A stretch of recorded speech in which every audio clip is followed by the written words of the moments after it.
I'm delighted to welcome to the show today Mark Hathaway, and Mark is a biohacker. We've not had a biohacker on the show before, Mark, so welcome, and please explain yourself. What is a biohacker?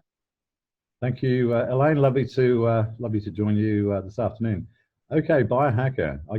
I spent a number of years doing the work that I do, and every time somebody asked me what it was I did, I couldn't really come to an answer. I wasn't a practitioner or a naturopath or anything like that.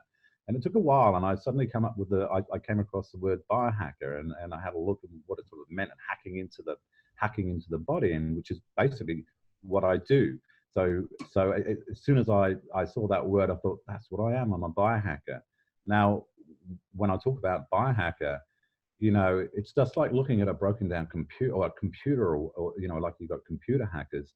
It's going into the body and sort of assuming nothing, because we're looking at brokenness. I'm looking for the structure of brokenness, and there's no book, there's no textbook, there's nothing that can tell you what that is. You have to hack in, if you like. So I hack into the system, and when you can hack into the system and hack into the deep body chemistry, you can actually then manipulate once you get in there and understand what's going in, and hack into some of those systems and actually force, for instance, if someone has a cell membrane that's too permeable or not permeable enough, which can cause an enormous amount of problems, I can hack into the system and force those membranes either way. I can hack into the system and force pHs certain ways if I need to drive certain systems. So I just see myself as a hacker. Is just, you don't know what you're going to find. You just got to hack in there and be able to then manipulate those systems back into balance as well as you can. And I think that's how I see myself, more so than a sort of practitioner. I see myself more as a crazy scientist, I think. Crazy professor. And have you? I've seen pictures of you with microscopes, Mark. So have you always been interested in this field? Have you always been a scientist? No, absolutely not.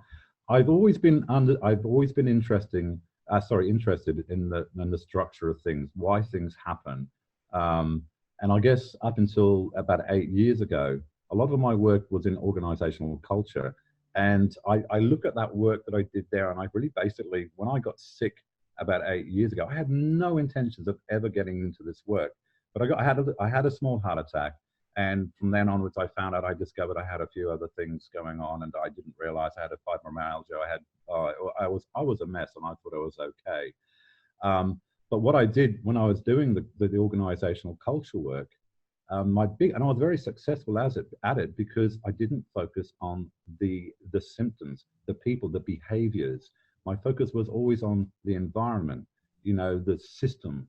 And I managed to do some crazy work on I worked in the mining industry, and my job was to go and to sort out, well, why do we have all this behavior? Why do we have bad planning? Why do we have people that are really upset with their work? Why do we have people not working well together? And I see those as symptoms. And rather than go for those symptoms, I said, well, let's have a look at the system, look at the environment which will be driving those behaviors. So when I got sick, I just applied the same thing, because what happened when I got sick, like a lot of people, I started doing some research, because I thought, I'm going to work this stuff out. I started researching, and I found so much conflicting information. So someone would say this, someone would say that. You'd read a book, it'd say, and I thought, well, hang on, everyone's saying something different. So my instinct and the way that I think is, well, there must be structure to this illness. It's got to be structure. There has to be a way of digging down and finding out. And that's what led me into I came across live blood analysis, and I thought, whoa, this is what I'm talking about. I can actually see the blood. I can actually see the environment.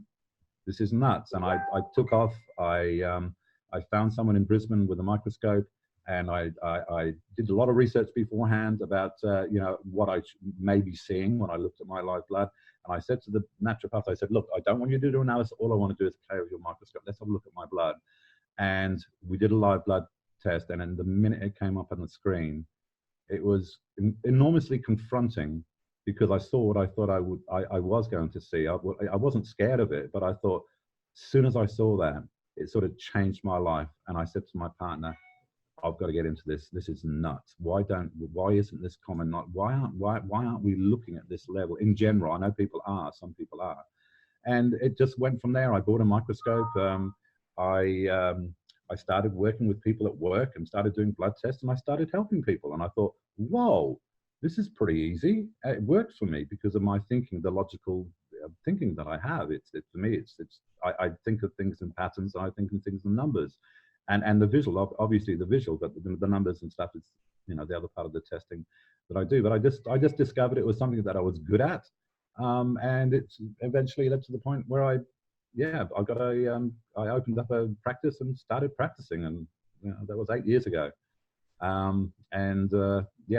To this day, doing blood, it still amazes me of how much these bloods can tell you, especially when you're picking up things. I look at the blood, some using the microscope, is looking into a crystal ball, because you're literally looking into the future of what may happen to this person if these conditions continue. So you were a consultant effectively before, and then you had a health challenge, and then that led you to reinvent yourself, basically. Absolutely. And I had, like I said, I would never have dreamt of doing this work. And I guess when I started working with people and I started helping people, and I realized how easy it was very motivational. And then I thought, well, I have a responsibility now. I'm good at this. I'm going to practice and see what I can do. And that led to me training with some of the best microscopists in the world, and going over to Chicago and doing some biochemistry work and whatnot. And it just all fitted. And it's absolutely changed my life. It is my life now. There's nothing else in my life. This is my life. And where do you do this, Mark? Well, I used to have a clinic in Brisbane, and I had one on the Gold Coast, not at the same time. But now I live on Koh Phangan in southern Thailand, and I have people helping me, because I do at the moment, my main focus is on, I do worldwide testing, where I do dry bloods, and I do also get clients to take a number of self-tests, blood pressures, pHs, sugar readings and whatnot, and a big questionnaire. And what I do is they send the bloods to Australia, or they send them to the UK, where I have agents there who they have the microscopes there, they take the photography, they photograph the images, and then they send them to me on Koh Phangan, because I don't need to see the blood directly, I just need to see the photos of them. So for the last 2 years, this is what I've been doing. I've been doing it more remotely, and on Koh Phangan, I'm here primarily to build a biohacking school, and also a very, very, very powerful interactive learning educational experience, using very well. I might mention it now. I mean, if anybody out there has been to a planetarium, I think there's one at NASA where you go in and you're actually immersed inside space, 360, in a virtual reality sort of experience. Well, I'm going to have a similar dome, but we're actually going to be going inside the body. Oh, you're kidding! 360 degrees. Wow, that's fascinating. And it's going to be a very, very interactive, it's going to be whoever we pick out of the crowd when I do these talks, they'll sit on the chair, we'll get the blood, it's going to be directly projected from a dark field microscope up into these special mirrors and whatnot, and it's going to be a 3D. Yeah, that's right. And I'll be taking people on a journey and explaining. I'll be picking someone from the crowd with a problem that I have absolutely no idea about, and I'll be taking them through the history just by looking at the blood. Yeah, it's going to be crazy. And it's very, very, we live in a world when we look in the mirror and we think that's who we are, and that's not who we are. This is a manifestation over the last many years, but also especially the last 3 or 4 months. This is and when we are aware of an illness or a cancer, this is stuff that happened so long ago. It started happening so long ago. If only we would have looked. And I've just completely lost track of the question you asked me there. It was where you do what you do. So you've explaining that you were in Australia, you're now in now in Thailand, on Koh Phangan. And the reason I'm in Koh Phangan is, one, it gives me the freedom to do some of this work that I don't have in Australia because of the laws over there. I can't even teach, I can't even talk about this stuff.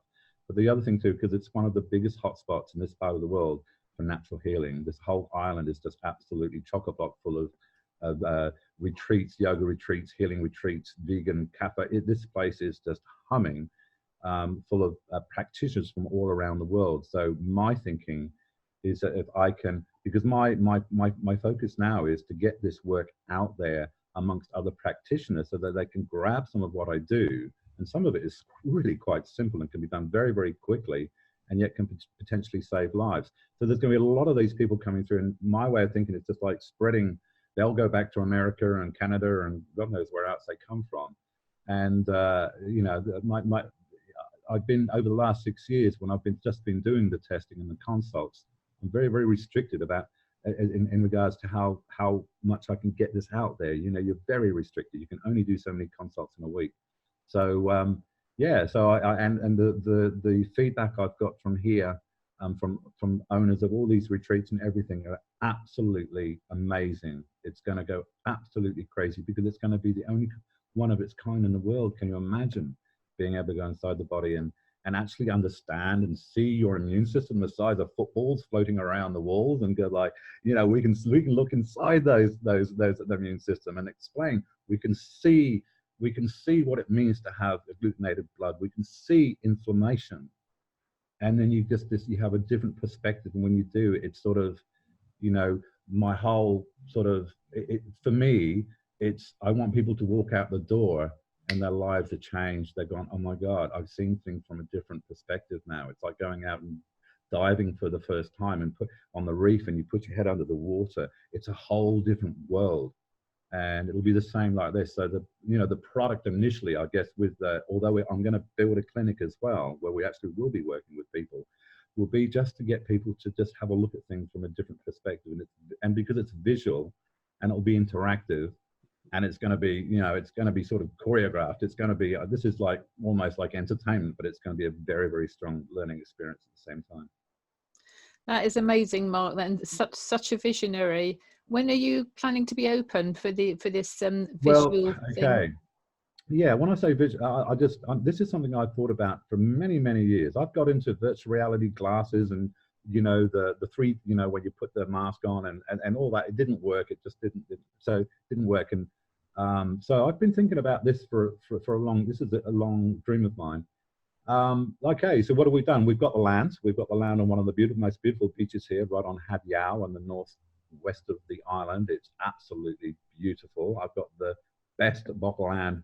You can't get land at Hathaway, but I've got a block of land right just over the road from the beach. We've established the company.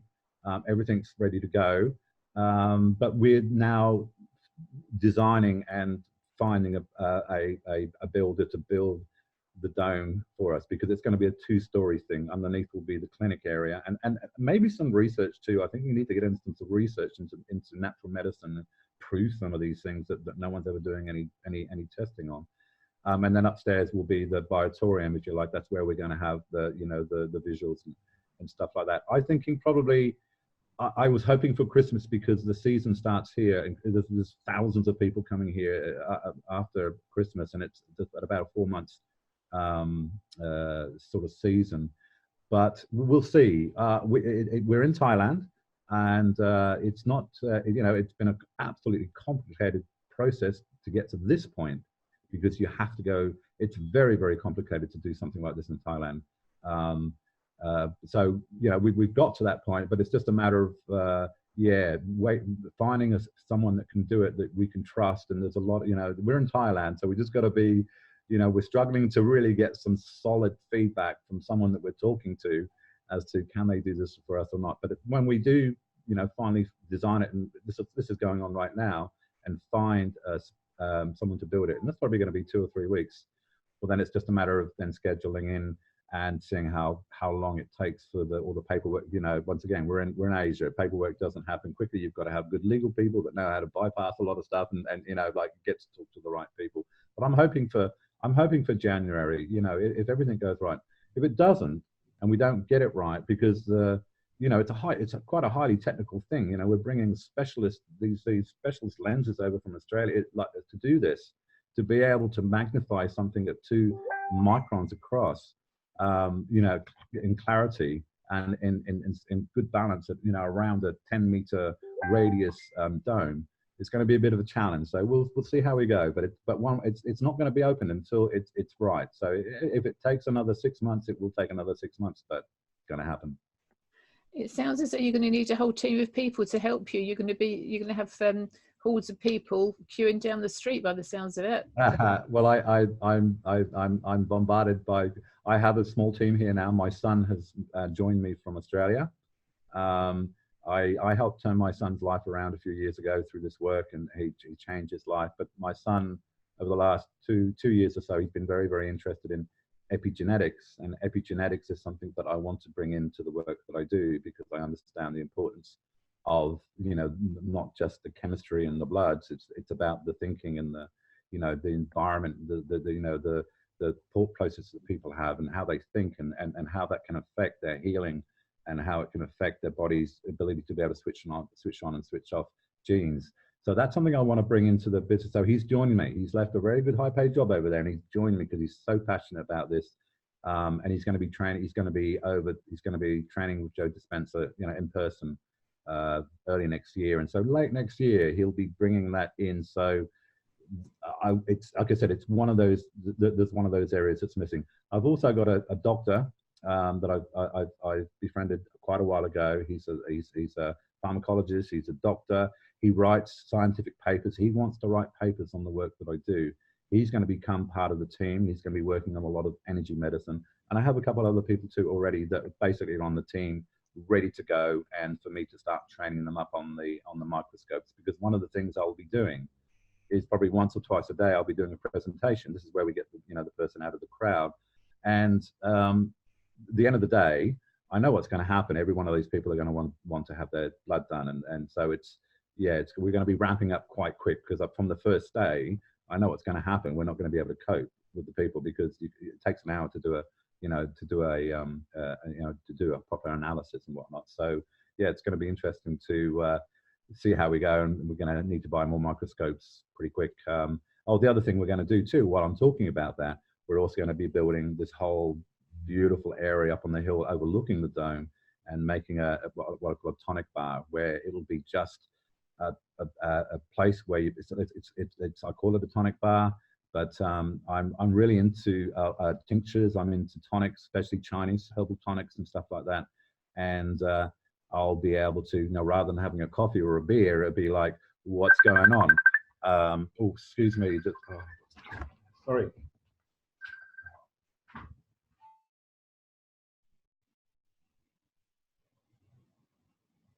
While Mark's just dealing with that, listeners, I'll just let you know that I'm actually training with Mark at the moment to be a biohacker, and the information that I've learned from Mark over the past few weeks and months has been absolutely phenomenal. It's been really quite remarkable, and it's turned some of the things that I thought I knew, quite well on health. It's turned them upside down. Are you back, Mark? Yeah, I am back. I'm sorry. Someone tried to video call in. My daughter did, and in the process, I've knocked one of my Wi-Fi things out. I think we'll be okay. We'll be okay to carry on. Right. I did miss that part a little bit. All right. I was just explaining to the listeners that I'm actually doing the training with you as well. And yes. What I've learned has turned upside down some of the things that I thought were sound, health things. Yeah. And things, lots of simple things, because you're all about simplicity and going straight to the source, as you said before. Absolutely. Look, I got a lot of feedback from people who sign up for my training. They said, look, I've been looking for answers everywhere. And when I've come across your site, everything you say makes sense, and it does. And I'm not a real academic person. I learned this by doing. I mean, I trained with some very good specialists around the world, but still, it's experience and applying yourself and doing thousands of tests. And you start to realize the simplicity of this stuff, but it's looking from a different perspective. And when I did my training in Chicago, we had doctors and specialists from all around the world that came to do the training with us, and frightened me to hell, I tell you, because I thought, oh my God, how am I going to deal with this? But as we went through the program, the same thing happened. Everybody after said, oh my God, I've been practicing for years, and I knew there were things that were missing, and now I have the answers. And it's always the simple stuff. It's always the obvious stuff that we're not looking at. And this is what I'm looking at. You know, we make the assumption that things are working as they should be working, and they're not. We're broken. And we have to understand that brokenness. And this is what this work does. And when you start understanding the interconnections between certain systems within the body, and you do it enough, you just yeah, it's when you hear it, it's just like, wow, that's so obvious. And you know, well, it is, but you just, you know, it's just hearing it from a different perspective. So yeah, it's a powerful, for me, this is how I work. You know, I don't work in complex stuff. I did the same with when I worked in organizational culture. It was always the simple stuff, the obvious things that people weren't looking at. You, with regard to the biohacking, the way I'm explaining it to people is that when we get ill, so we go and see a specialist. It might be a kidney specialist or a heart specialist or skin specialist, whatever it is. And then they'll say, oh, yes, you've got X, Y, Z wrong with you. You know, take this tablet or this injection or whatever. And then something else crops up, and then you go and see a different specialist. So you end up seeing a multitude of different specialists. None of the dots join up, but none of them will tell you why you've got sick in the first place. And that's, to me, what blows my mind with this biohacking. You're getting straight to the nuts of it. Absolutely. And that is, we live in a world of specialization, and that's not good, because the heart specialist isn't talking to the renal specialist, isn't talking to the cancer specialist, isn't talking to the digestive specialist. They have their own world, and that's what they're concerned with. They're not really that understanding the complex or the true holistic biochemical view of things, because so yeah, absolutely. So I do look at the cancer side of things and cell membranes. I do look at the digestive. I do look at the renal. I do look at the cardiovascular. I do look at the mental and the mind stuff. You know, and I draw from these specialists around the world that have been really well known. People like Rivisi, people like Kerry Reams, Thomas Riddick, with colloidal chemistry, understanding the chemistry of blood and how to get it. All this sort of stuff, and I take the best from all of them and then compile it into a system that we can, you know, that makes sense. And so we're looking at everything. Yeah, absolutely. And that's the big, I see that as a big problem, is that we do have specialists.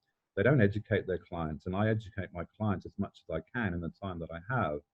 And when I do my coaching programs, they learn, so that by the end of the coaching program, they're not only, you know, where they need to be with their health, they understand, and they are empowered to be able to understand that there are measurements you can do to be able to gauge what's going on in the body, or at least to give you some indication whether you are moving in the right and wrong direction. And that's, I guess that's a big passion of mine too, is the educational side of things, because we need to educate, we need to understand. We do have a bio dashboard. We do have a means of being able to measure objectively, biochemically, and through other means, to be able to get some very, very high level of certainty in what's going on. And it's not that difficult. It really isn't. So, yeah. And I like the concept of a bio dashboard. I think that's really cool. And again, it's simplistic language. So you mentioned earlier on about pH. So you mentioned earlier on in your introduction about what biohacking is. You mentioned about pH, our pH balance. And talk to us about pH. Why for the listeners' benefit, why is pH an important thing to track? Yeah, well, one of the things with pHs, and there's a lot of misinformation out there about pHs, and I guess it's a passion of mine, alkaline and acid and whatnot. There's a lot of people out there doing a lot of alkaline. I can tell you now, we'll have an epidemic of over alkalinity, not an over acidity. That's absolute nonsense. I've come across 2 people in 8 years that had metabolic acidosis. It doesn't happen. And when I say metabolic acidosis, I'm talking about the tissues in the blood being being acid at the same time, because the body compensates. When the blood's acid, the tissues will be alkaline. When the tissues are acid, the blood will be alkaline. That's how it works. The body keeps a track of everything. So it's a passion of mine, because there's a lot of people out there that are over alkalining and measuring their urine pH or their saliva pH and saying, well, oh, that was, you know, that's acid or that's alkaline. No, all we're doing there is measuring the urine or the saliva. And now the urine can be a reflection of the pH of the blood. It only can be, but you have to look at some other points, because the kidneys will do lots of different things depending on the conditions. It will release acid or it will release alkaline, regardless of what the blood is doing, because there's other things that impact on it. And it's the same with so blood being a representation of what the body is letting go of, urine, because it's filtered blood. And when I look at saliva, now saliva, your mouth contains quite a bit of lymph fluid, all right? So saliva is a good representation of what's going on in the tissues, okay? So when you look at them both, and you look at some other numbers, you can understand it's not measuring your breath rate. Basically, is the measurement of whether your blood is alkaline or acid. The more acid you are, the faster you will breathe, because your body wants to get rid of the CO2, which it uses. It converts to carbonic acid in the body, and that's what the body uses to balance the blood. So if you get to acid, you won't even notice that your breath rate will increase a bit to maintain that balance in the blood. And if your blood gets a little bit too alkaline, your breath rate will slow down. All right. So breath rate is a big one. So I look at pHs as like the scorecard, because everyone that I've ever worked with will have pHs that are out of the ranges that I'm looking for. And I might also say this now, if people are listening, we're looking at a urine pH of 5.5 to 6 to 6.1. All right. None of this is 7. This is way too high. And saliva, 6.5 to 7. All right. And we've got to, I talk about this a lot in my group, and I will be making videos about this because I'm very passionate about the misinformation out there about we need to alkalize, we need to alkalize, we need to alkalize. I can tell you now, we have a stomach acid of 1.5 to 2 that will dissolve pure steel. Everything that comes out your stomach will be acidic regardless. Okay. And by alkalizing, all you're doing is messing up your gut flora, your gut environment. Your parasites, bad bacteria, they all like an alkaline environment. I mean, H. pylori, parasites, their biological waste is ammonia. Ammonia is very alkaline. All right. So I use it more as a scorecard to say, well, when we get our pHs into some sort of balance, that 5.5 to 6 for urine, 6.5 to 7. When we get the body into that balance, and everyone's going to be different about how we do that, then what we're doing, it's almost like a broken down car, or a car that's hard to start. You got to push start the car, and it'll be backfiring and blah blah, and all of a sudden, it'll take off. You don't have to push it anymore. And I look at the pHs as something that I can manipulate and force, depending on what you'd use, depends on the chemistry at the time, force to where they need to be. And what we're doing is like pushing that car, because it sort of forces at the core basic foundational level. It almost pushes the body back to where it needs to be at that level. Then it can start doing things, because we have to have the chemistry right. If we don't have those pHs right, the body won't do what it needs to do. So I can force that and then work on then whatever we are doing, and whatever I'm doing with my protocol, whatever any other people are doing with other supplements and whatnot, it just gives them a much more powerful, I guess, approach, because you're using, we've like I said, it's just like pushing that, we've pushed that car, and now it's just taken off. And that's my whole focus of everything I do. I don't see myself as a healer. I don't think there's any such thing as a healer, because our body is a healing machine. I see myself as an enabler. So by doing this and hacking in, I'm enabling healing to happen, as opposed to trying to force healing to happen. You can't. The machine is out of balance. All we got to do is let the body do in the complex work of healing, because we're never going to be able to replicate that. We just need to give it the environment to do so, and that's it. And it's more of an enabling thing. I guess I'd probably like to add that. It's an enabling. We're just enabling. If something's not working, we've got to find out why, not fix it, not try and focus on the problem caused by it not working. Absolutely, and great explanation of the urine and the saliva. Yeah. When I had cancer, I was I felt inadequate, because I never got my urine pH more than 5.5. And Right. we had this constant nonsense thrown at us. Oh, you must alkaline, alkaline, and Otto Warburg's famous Yes. saying that's been misquoted. Perhaps can you explain a bit about that Yeah, situation? absolutely. So there's a misquote, and that quote wasn't right. He never said that acid can't survive. Sorry, cancer can't survive in an alkaline environment. He didn't say that. Right? That's a quote that's not even misquoted. He didn't say that. What he was talking more about is that cancer survive in an anaerobic environment, and the anaerobic environment is where cell membranes are closed off. Because the cancer sort of wants its own environment. All right. When you talk about chemotherapy or radiotherapy, I mean, really what you're talking about there is trying to bang holes into cells to make them permeable to let oxygen in, because the oxygen is going to help kill the cancer. So that's what he said, and it's been taken out of context, because when you see a thing saying cancer cannot survive in an alkaline environment, well, what am I going to do? Alkalize, alkalize, alkalize. All right, because that's the message it sends. It's really wrong. It's really bad, because a number of years later, a very clever man called Dr. Christian Bohr discovered the Bohr curve effect. Now, the Bohr curve effect dictates that the more alkaline your blood gets, the less it's full of oxygen because it's alkaline. All right, whereas acid, you don't even pick the oxygen up in the first place. It's full of you've forced your body so alkaline, your blood is more pushing a little bit too much alkaline, and when that happens, the Bohr curve effect kicks in, and that basically states that the blood cells are full of oxygen, but they can't release it. They hold onto the oxygen, and so what happens? We end up with the same situation if you didn't pick up if you didn't pick up the oxygen in the first place. You have lack of oxygen getting into the tissues, and that's bad. It's the oxygen that's going to attack the cancer. It's going to attack the virus. It's going to attack all this, and we need the oxygen.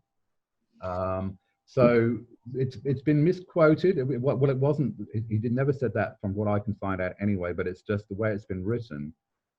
We've got to be very, very careful of this, and we've got to understand very few people. If you go to a hospital, they would know about the Bohr curve effect. A lot of people have talked to me, that these are doctors or nurses, they know about it. But in the natural industry, medicine, I've never really come across anybody that's realized that. But it's so, I've even done experiments, and it is not a scientific, proper experiment. I've done it at home, where I've mixed some substance in the water, and I slowly started increasing the pH of that water, and you could get to the point where you had best dispersion, so blood cells that are nice and separate, and as you got more and more alkaline, you started to get clumping, as you got more and more. So it's about balance, I think, and that quote from Warburg, he did some great work, but we need to look at Dr. Christian Bohr. How are you spelling Bohr, Mark? Bohr. Bohr. Okay, thank you. Dr. Christian Bohr. And this is the work that I learned in when I went to biomedics in Chicago, where I did this very specialized training. And this stuff is just coming out. I'm going, I've never heard of it. I've never come across this, but how powerful is this? To know this stuff and to really get this out there, and to people to understand that it's all about balance, and it's acid is not the enemy. We need to be acidic in so many parts of our body, and our gut is the first one. So what's going to happen when we start alkalizing? We're going to start pushing our hydrochloric acid production, and over time it starts to wear out. What are we going to do then? We're going to have less HCl. What's going to happen then? Well, the HCl is our first line of defense to the parasites that come into the body. So the parasites come into the body, they survive, they get into the system, and now they start peeing ammonia everywhere. And now we're starting to create this environment, this over-alkaline environment, because of the alkalinity of the ammonia, but all sorts of other things. And most people I've worked with cancer will have parasites as well. I'm not saying there's a direct relationship from what I see, not direct, but they're often found together. Yeah, sure. absolutely. So how do you respond then, Mark, to people who, when we have cancer, we're told juice, because that's the quickest way that you can turn your body alkaline. However, there's the Gerson method, which is I don't know, 13 juices a day. I mean, how does that work then? Well, I mean, the Gerson, from my research, the Gerson protocol is not working as well as it used to, and that's because we don't have the minerals in the food.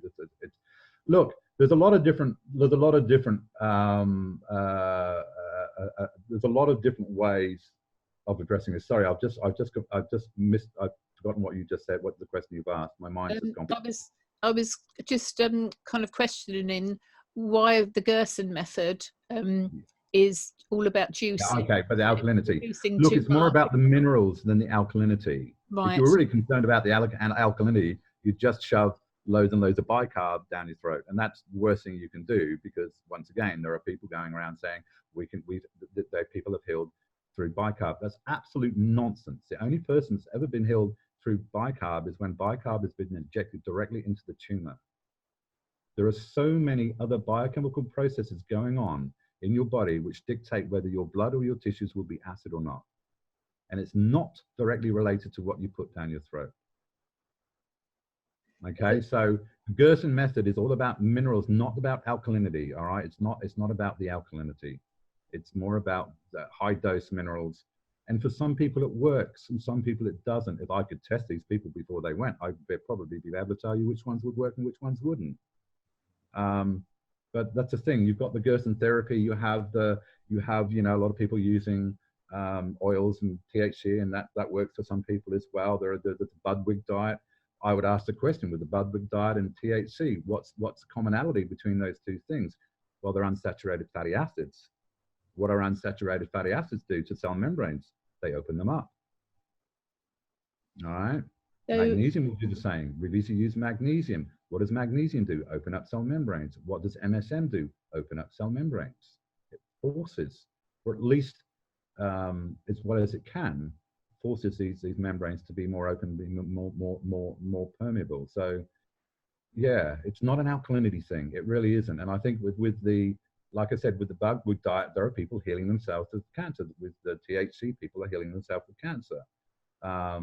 There are people healing themselves of cancer, or doing lots of different things. And I guess how I approach that is to rephrase what we say and move away from "I healed cancer from THC" or "THC healed my cancer" or "the Budwig diet healed my cancer" to "I healed my cancer whilst doing the Budwig diet, whilst taking THC," because we're doing so much more at the same time. We've got to be careful. Yeah, absolutely. We don't know what it is that works, but and a lot of it as well is mind. You mentioned earlier on about mind. It's so important, and that's the thing that a lot of people overlook. And if you believe you're going to die, you will do. If you believe you're going to live, you will do. I mean, obviously, very simplistic approach that is, but well, you're dead right. I mean, unfortunately I was in that situation 2 years ago when I was in a room with my long-term partner, when she was told, and in a room full of other people as well, yes, you do have the tumor, and basically, it's not good. And then you go and talk to the specialist, and they basically, well, you've got 3 months, so you take chemo, you might get 6 months. It's just like, you're going to die. And so it was a really eye-opener for me, how I know that they have restrictions on what they can say, but that can certainly put you into a mindset where you start considering everything. That's absolutely for sure. With my partner, I mean, she just said, "Sorry, thank you very much, I'll do it my own way." At the end of the day, it was pancreatic cancer, and there was nothing, it was way too late. We picked up stuff for a number of years. We knew something was going up, and we all going on. I've even got blood samples now that will pick up the pancreatic cancer. We picked it up. But then you can only hand it over to the medicine. Then you can't do any other tests, and they just came back. They just kept on coming back. There's nothing wrong with you. You're just panicking. You're just getting overstimulating the nervous system. See you later. Misdiagnosis is rife, and it's really frustrating. I often hear people of bowel cancer misdiagnosed as piles and IBS and Crohn's and all that kind of thing. It's about knowing your body, isn't it? When you know your body, you know when something's up. Well, that's right. And we knew, and we knew things, but like I said, I can only take my work so far. And when I come across an environment, and I probably once or twice a week, I'll come across a sample that I'll pick up where whoa, this is not looking good. But I can only do so much as far as then you have to go into the medical system. You can't, you can't do any scanning. You haven't got that equipment. But yeah, it is frustrating. I mean, look, everyone's trying to do the right thing. That's for sure. I have no doubt about that. Yeah. And they're working in a system that they have no real control over, and they are restricted what they can and cannot do and what they can and cannot say. But yeah, getting back to the mind thing, absolutely. 35 to 40% of people heal through the placebo effect. I mean, what is the placebo effect? Well, they know what that is now through epigenetics, the science behind it, because it's their thinking. It's their thinking. These 35% of the people were thinking more positive about things. And that's what made the big difference. So absolutely. And this is why I'm fascinated with that science, and I'm fascinated with how far that can go as far as healing just through thinking alone and mindset environment. It's a big, we're moving into that area. And if I was to say one way back when I first got into this work, I thought, you know what, we should, because really there's nothing to us but chemistry and electricity and messages, and when they're driven by thoughts and everything, surely one day we should be able to heal through thought alone, as long as we're eating the right diet, because we can control so much of our biochemistry and our genes through thinking. We know that now, and it's crazy stuff. Absolutely fascinating talking with you, Mark. So some top tips for listeners. What can they do to look after themselves in a very simplistic, cost-effective way at home? Yeah. Well, look, I mean, some of the basics, and when I meet, because I travel a lot, I meet a lot of people that I can't do testing with. I just say, so some of the things that I would say, look, if you're a female, there's a number of things. We've got to, look, we'll go right back to the very basic fundamentals. If I sort of reflect back to my first half of all of my protocols, which are the same, they're generic, because these are things, fundamental things that we need to do. And some of these things people aren't doing, and it costs nothing to do. First thing, grounding, earthing. Very, very important. We're electrical chemical beings. We have to get this. You would never plug in a TV appliance or a fridge or anything without having an earth. Every house on this planet is earthed for safety, because if there's a problem with any circuitry, it's released. We're the same. We're electrical beings. We're full of electricity. Neurotransmitters. This all requires electricity, and yet we've been walking around for the last 200 years with insulated rubber soled feet. My personal opinion is one of the biggest problems with health today is because we live in an insulated world. Our body isn't able to communicate properly, and what that does. And also we get electricity. We mess with the electrical, very, very sensitive balance of our electrical. The negative charge of red blood cells, which keep them dispersed. Similar attract and opposites attract and similars disperse. So every red blood cell has a very, very sensitive, slight negative charge. So when it meets another blood cell with negative charge, what's going to happen? It's going to bounce off. This is how we get circulation. Everyone with cardiovascular issues, they've lost this charge, and that can happen through bringing in too many protons, bringing in too much junk food, bringing in lots of static electricity. That can really mess with that. So by grounding, it's a big, big deal. And if any of your listeners haven't heard of earthing or grounding, please do. It's one of these things that a lot of people go like, that just sounds a little bit like fuzzy wuzzy. No, I've done presentations. When I do presentations, I often will get someone up and we'll find some agglutinated blood. We'll ground them for 10 minutes, and then we'll look at the blood 10 minutes later, and all of a sudden they're all dispersed. It can be that simple. All right. So grounding, hydration. Okay, we're electrical chemical beings, and hydration. Most people that I work with are not hydrating enough, and they know it.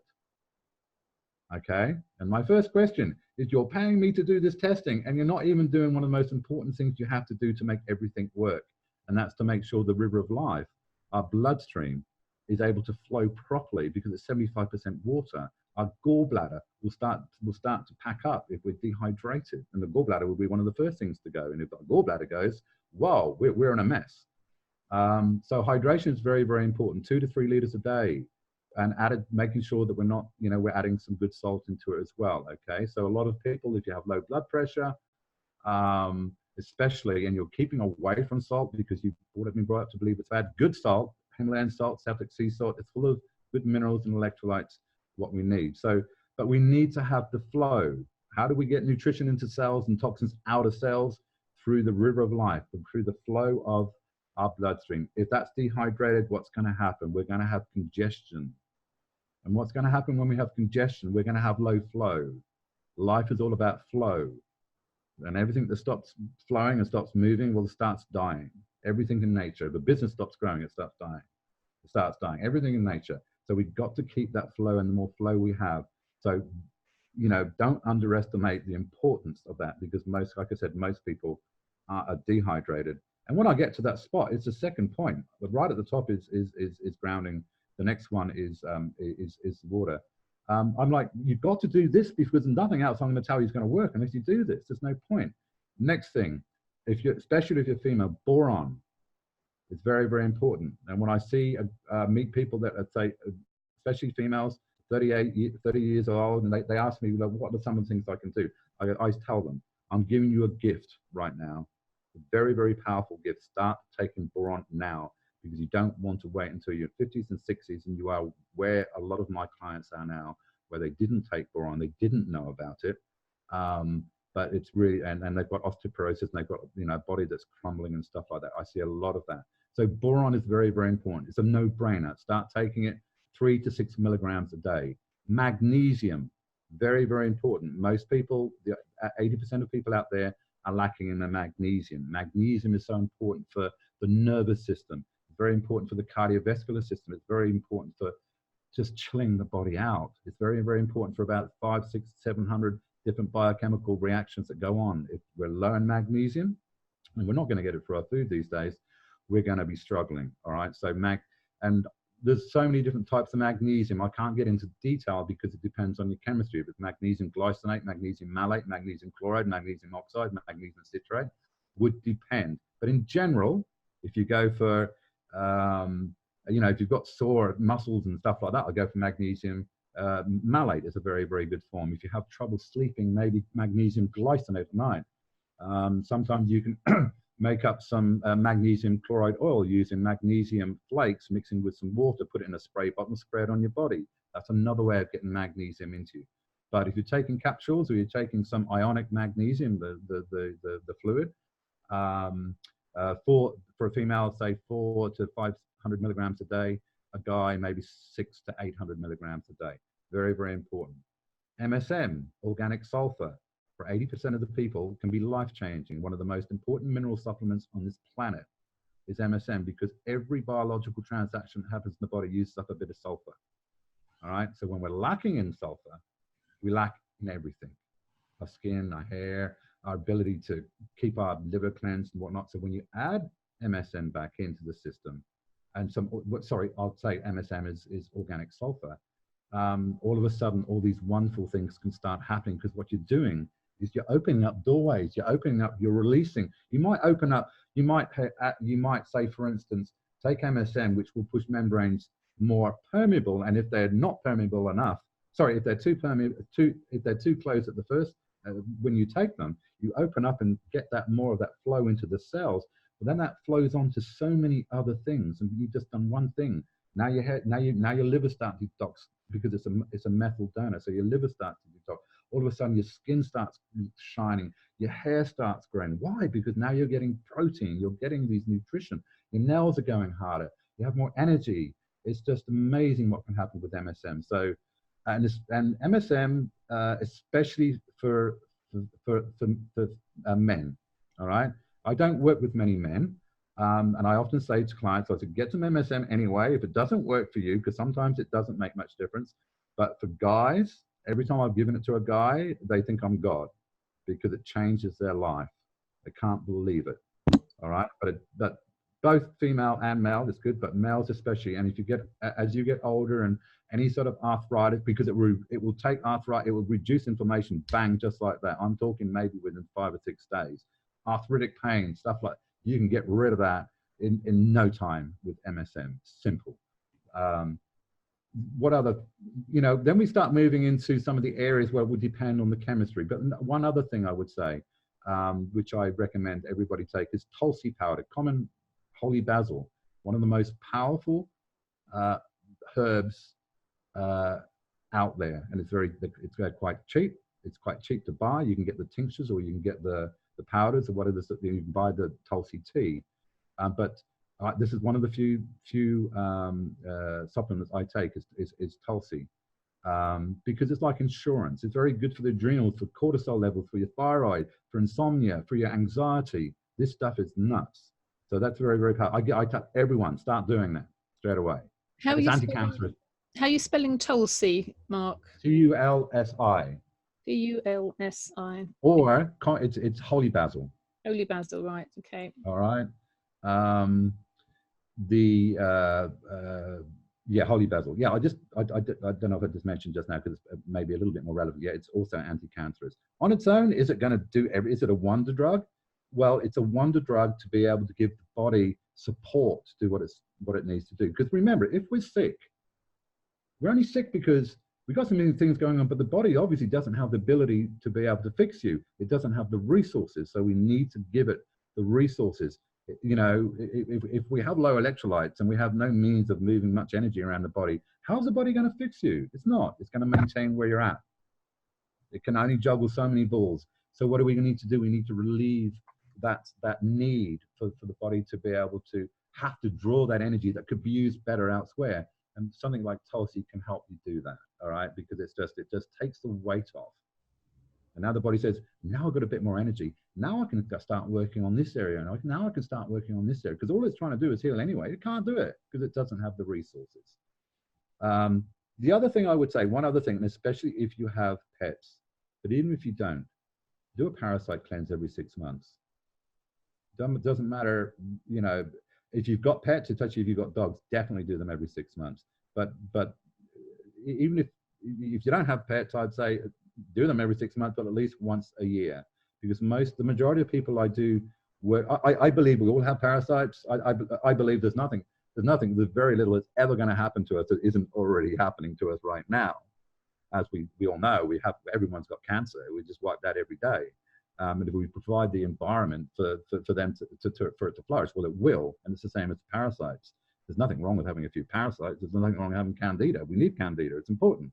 But too much is obviously not good. And with parasites, because of the chemistry changes it makes, because of the ammonia more than anything, not just the fact that you know, the parasites literally, you know, draining energy out of you.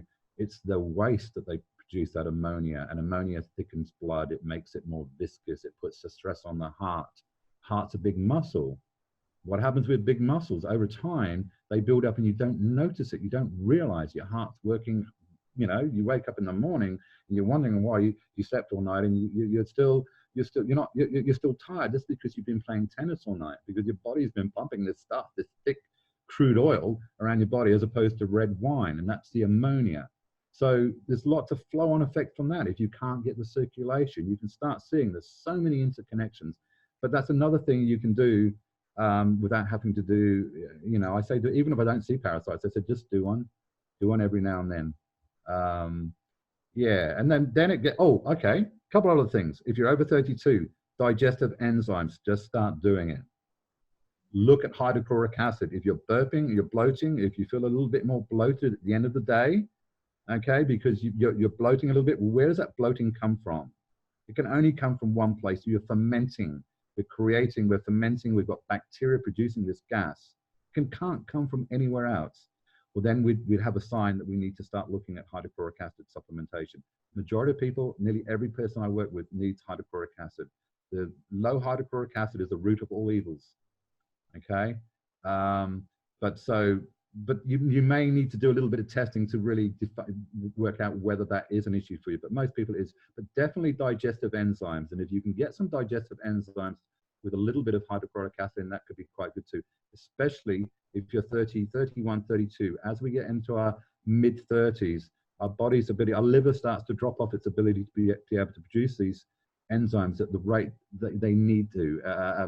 And so we've got to add some enzymes into the body Also with the stomach, a lot of people, when we're younger, we might not have had perfect diets. We've really worked our stomach acid production, and in time it starts to wear out. So yeah, adding in some enzymes are going to be very, very important. Yeah, I think that's about it. I mean, if you have constipation, this is a couple of other hints. If you have constipation, please do not use magnesium. If you use magnesium to move the bowels, and the bowels are moved, okay, you've pushed the chemistry too far, because there's other bad things going on, because you've gone and completely messed with your cell membranes. So constipation, ascorbic acid, even if you're a baby, a little bit of ascorbic acid and a bit of water, that won't mess with your chemistry.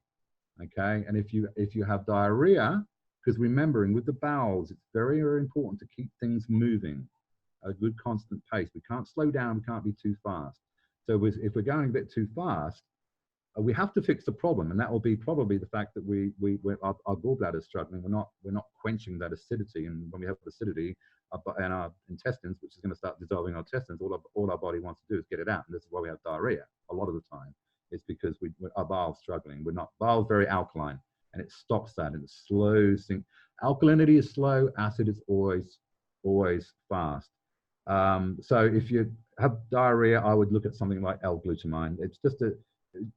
This is a generality. There are some people that maybe can't take L-glutamine, but that's really important, because there are some people that I work with that had these problems for years, and you can't do anything if things are too slow and too fast. Your body, it's a fundamental thing you have to have happening.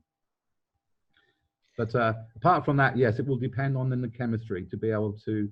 I need to look at lots of other different things to say, well, do we need specialist products with specialist ionic charges? It gets down to where, do I do a magnesium malate, because malate is malic acid, it's acidic form of magnesium, versus a different type of magnesium. Well, that would depend on the chemistry. Do we give this supplement or that supplement? Well, that depends on the chemistry.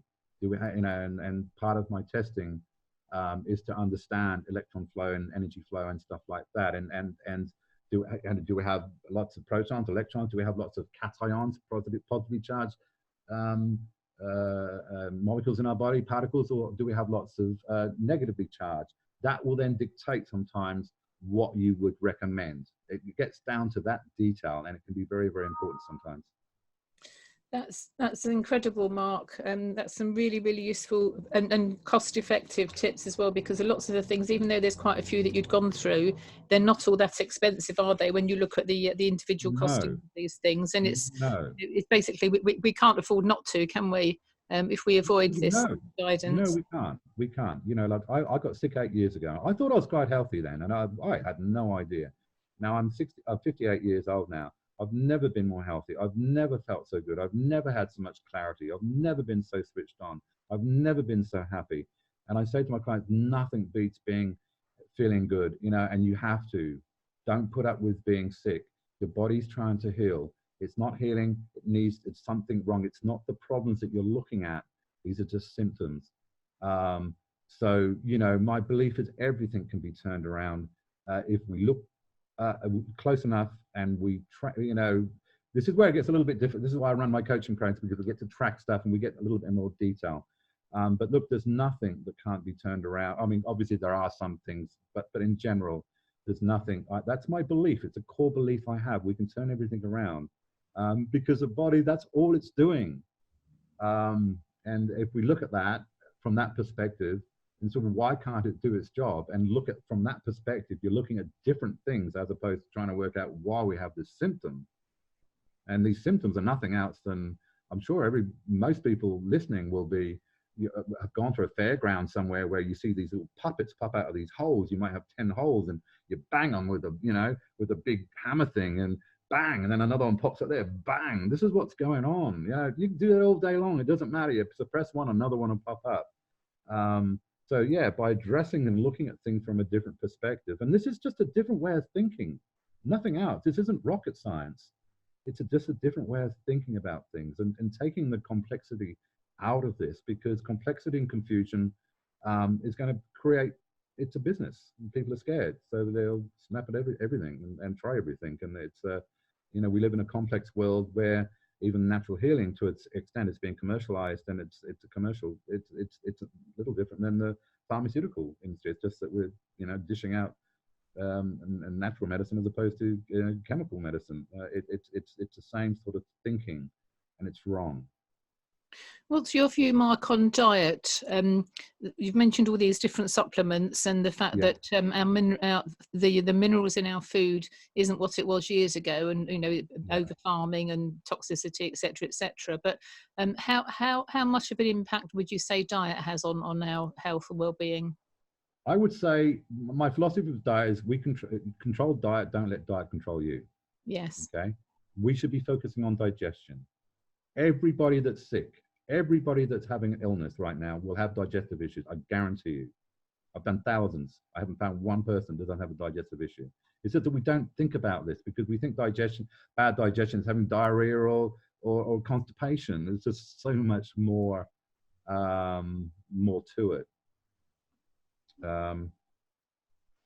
The question again. I'm sorry. I'm getting a little bit distracted here sometimes. I've just moved myself a little bit. The question again.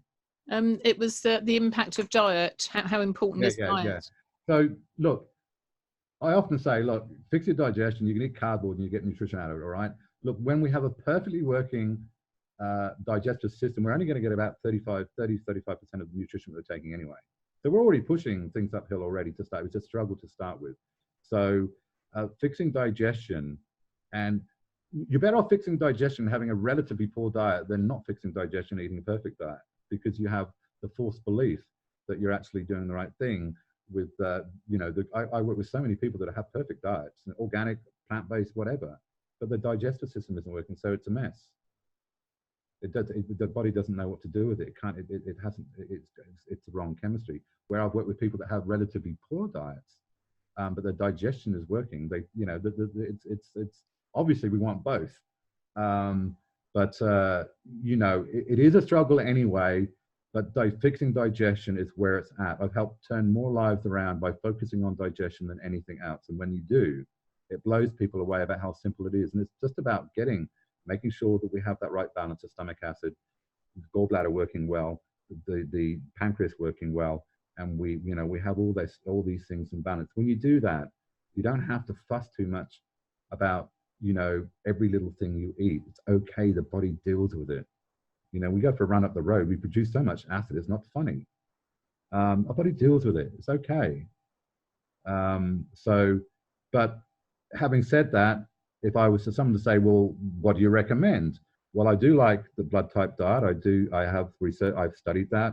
I see lots of correlations with the work that I do, especially with blood type A's, which tend to be the majority of people I work with because a lot of them have digestive and sugar issues. But I like the 80-60-20 rule. 80% of what's on your plate should be plant-based, all right? Think about when you sit down for a meal, have a look at think about the energy that's going to be transferred from that plate to your body. And if it doesn't have any, there's nothing fresh, all right? We don't have anything fresh on that plate. It's all processed. Well, how on earth is it going to give you energy? It's not. It's going to take energy away because of the digestive issues. You've got to digest this stuff, and your body's going to say, well, I'm not getting nutrition, and I'm going to eat more of it.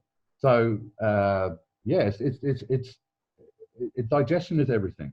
All right? Everything leads to digestion, and when I start looking at the other systems that are responsible for healing us, they've all been impacted by poor digestion over time. And then sometimes you can't just go focus on digestion because it's too late. We've got imbalance. They're stuck. We've got to go and fix these things as well as focus on digestion.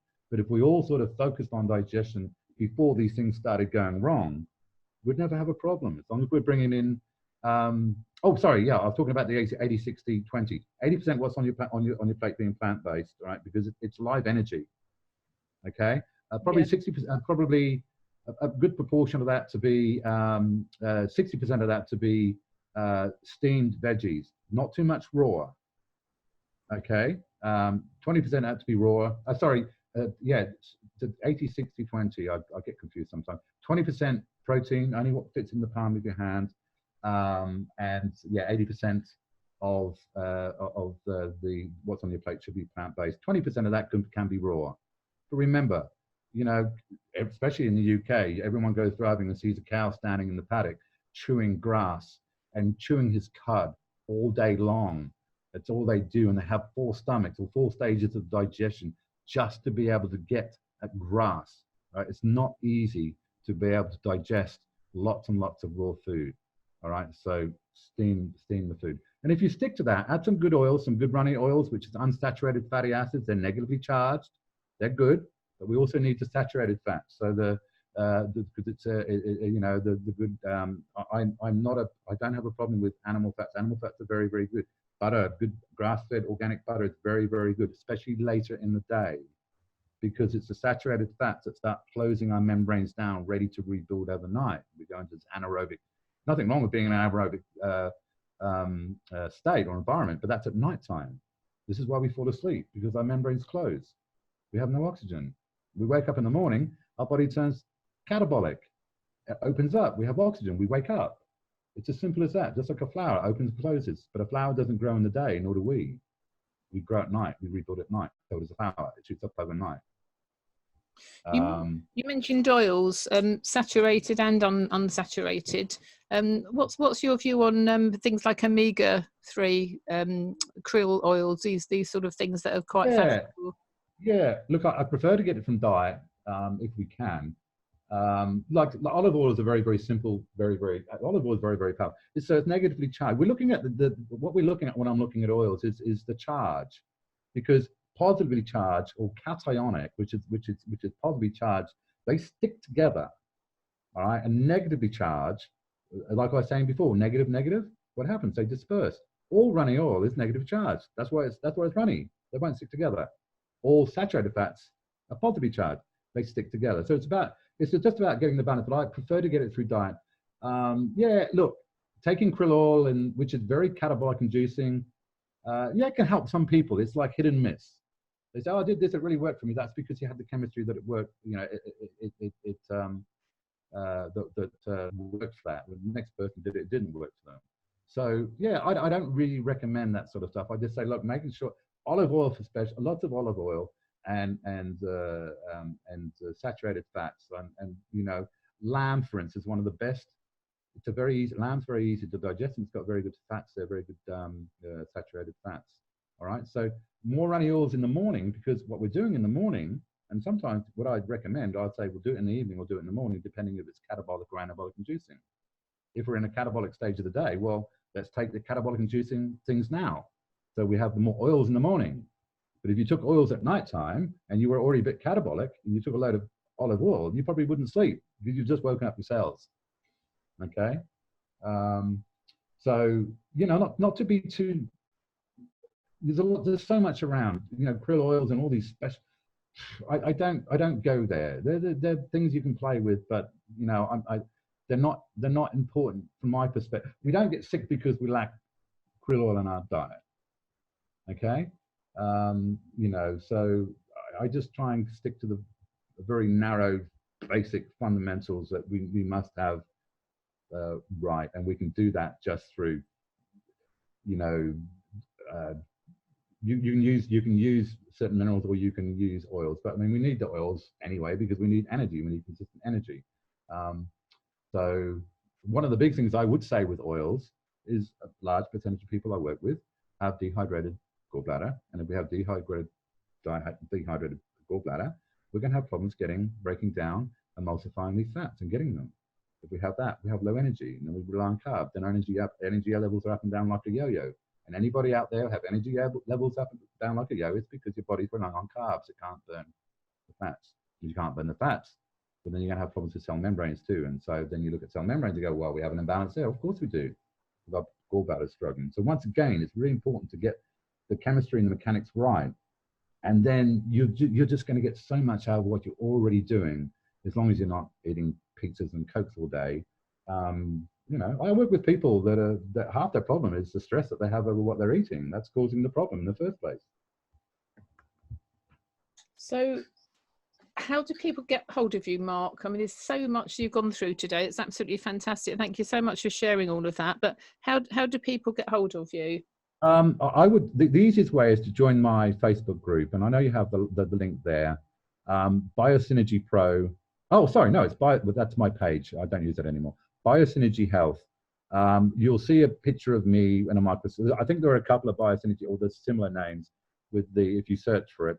Biosynergy, the best way to go there, you can go into Biosynergy Health, join my group, and now you're joining, I don't know how many people now, there's over 7,000 people now. A lot of them clients or ex-clients or people that have been following me for years. I like to say, people, go there, have a look around, and you can contact me through there as well. There are no problems. Actually, you can ask questions to anybody there. I have no problems. To say, hey, what's going on? Who's done what? What do you reckon about Mark? All this sort of stuff.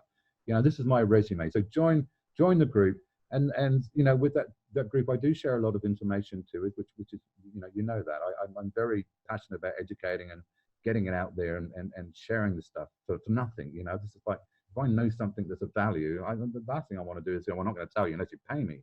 So I'm really get the stuff out there and access, and you can see all the information about my testing, and there's just mountains and mountains of topics on pHs and bloods and you name it, and you're joining a community of people because it's a closed group as well.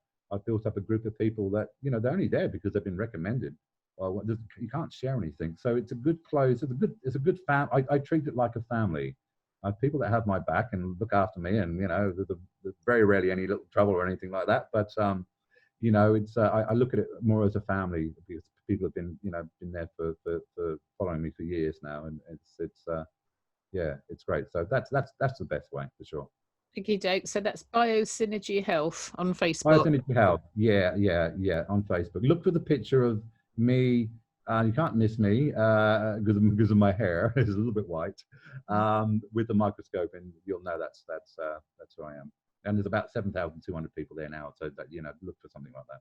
Yeah, it is a great group, and you've also got a lot of information in the files section, haven't you? Yeah. I mean, I need to update all of that. I mean, one of the things with this work is I've grown into a position where it's now it's sort of almost getting out of hand a little bit, and then this is what I'm going through now, is consolidating and going like, well, hang on, I've got to stop trying to do too much because I'm letting other areas slip. So I like to add and I'm going to be moving into a lot more info, little short videos, because I think some of my posts are quite long and people don't read too long. So I'm moving into videos, and I will at some point have a video a channel, a YouTube channel as well, where I can be able to demonstrate this stuff a little bit more easily and quicker for people. People like to see videos.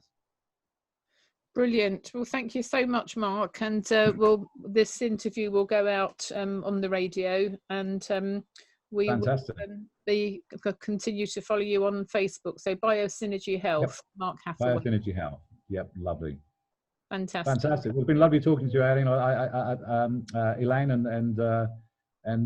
what I'm talking about, I must say that I obviously see a lot of stuff coming through with what you're doing, and I take my hat off to you for what you're doing over there and helping get this stuff out there. It's brilliant. This is what this is all about: pulling together as apart from pushing apart, and everyone trying to be something different. Exactly. We can all help in our little way of, stuff that we know, and sharing is great. Absolutely. No one has all the answers. Absolutely no. Great. Thank you, Mark Hathaway. All right, Elaine. Lovely talking to you.